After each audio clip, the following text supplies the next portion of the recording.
This is CBS 46 News at 6. Getting results. But then a light bulb went off and I thought, I better check my paperwork that I did from last year. Well, she did, discovering a huge mistake that's costing her money. CBS 46 investigates the problem, taking big money out of MARTA employee paychecks.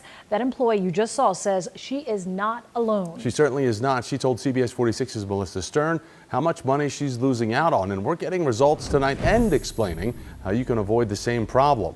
I uncovered it by applying for the 2019 benefit. Nicole Purnell doesn't smoke or use tobacco, but she's paying extra for her insurance because Marta thinks she's a smoker. That's $50 a month, $600 a year. I sent an email to the fraud department, and when I sent that email, I got an answer right away, and the answer from the benefits office was that I did not select an answer at all. It was untrue. I absolutely answered all of my questions that were asked of me for the benefit selection, and it was apparent to me that someone had changed the answer. She doesn't know who would change the answer. It still means she's losing $600 a year. We work diligently here at MARTA, each and every one of us, and we should not be taken advantage of at all. Marta doesn't know if this is happening to anyone else, but let's say this is happening to all Marta employees.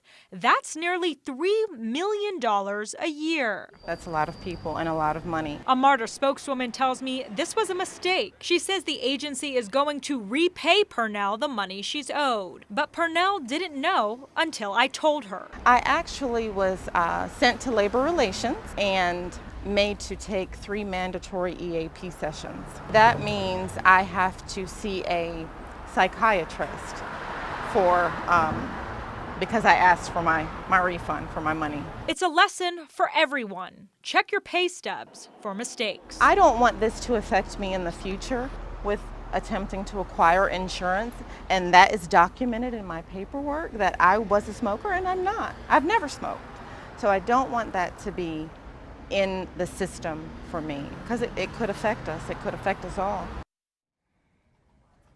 Purnell says other MARTA employees had the same problem. MARTA spokeswoman says those employees should contact HR. This is a good reminder to always check your pay stub. If you don't understand something, ask your employer to explain. Reporting live in the newsroom, I'm Melissa Stern, CBS 46 News. Melissa, a cautionary tale for us all. Thank you.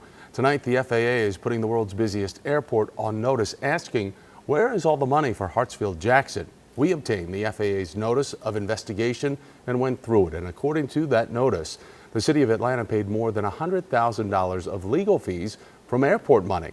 That same notice accuses City Hall of refusing to cooperate with the FAA. Now, the mayor's spokesman says the city is, in his words, surprised by the accusations, but he says the city will work with the FAA. An appeal tonight from Atlanta's police chief and the mother of a murder victim in a case that's gone cold. I spent all my life raising a good boy, a good man, to be a good citizen. So I think that we don't deserve this. Well, nearly a year ago, police found Rodrigo Castillo's body inside his car on I-20. He had been shot to death after a date with a woman he met on a dating app. Well, she's been ruled out as a suspect. A billboard offering a $10,000 reward for information still remains up for leads in this case. We have a crime alert in Atlanta. Police are looking for the robbers who choked and stabbed a man near Piedmont Park on Saturday. CBS 46's Carolyn Ryan live near the scene of the crime. And Carolyn, police say this is the second robbery in that area where the victim was stabbed. Do they believe they're connected? Yeah, they do. They're looking for a group of 3 people, 2 guys and a girl, because they believe they committed both crimes, because their MO used in both crimes is so unique. They don't just come up behind their victims and just snatch their cell phone. They approach them from behind, put them in a chokehold, stab them, and then take off with their stuff. And police fear they will strike again.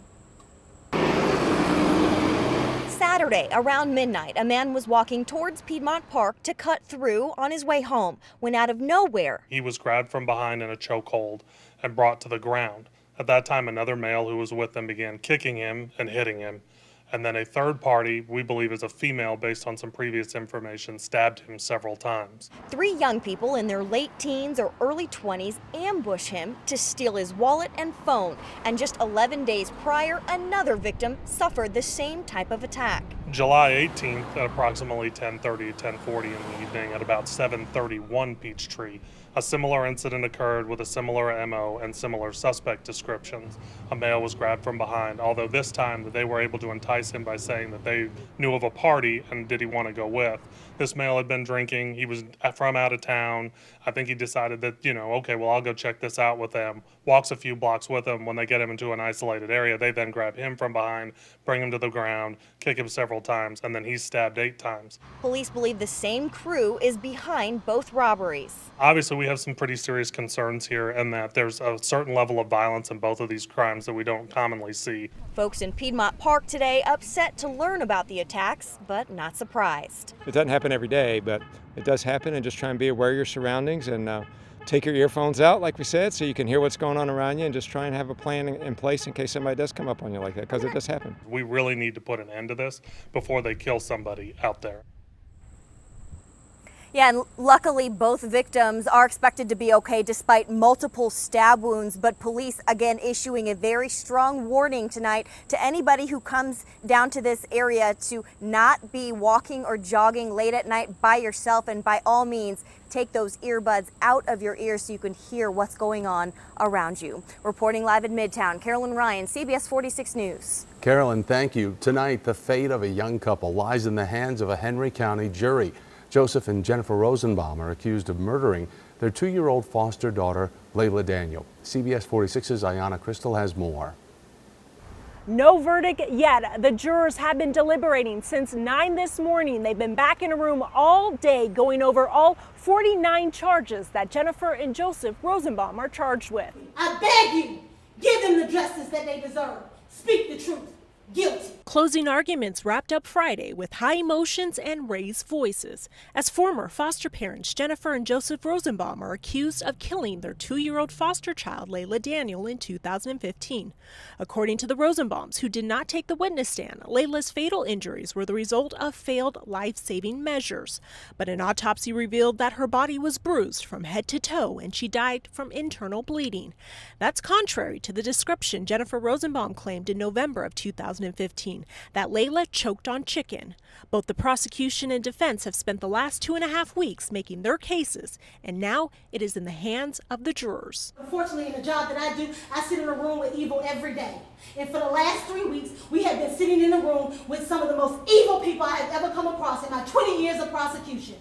A baby. And then you have the nerve to get in here and continue to lie after lie after lie after lie. They should be ashamed. As Jennifer was trying to save this child.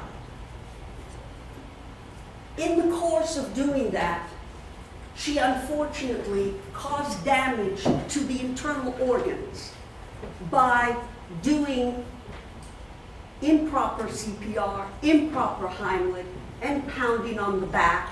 The jurors have recessed for the day and will continue deliberations tomorrow at 9 a.m. That's the latest in Henry County. Ayanna Crystal, CBS 46 News. Now, we are standing by for a verdict. We are ready for it. We're also following this story closely on the CBS 46 app. When we get that verdict, you could get a text alert and have the first to know what happens in this case. Just text CBS 46 to 23765.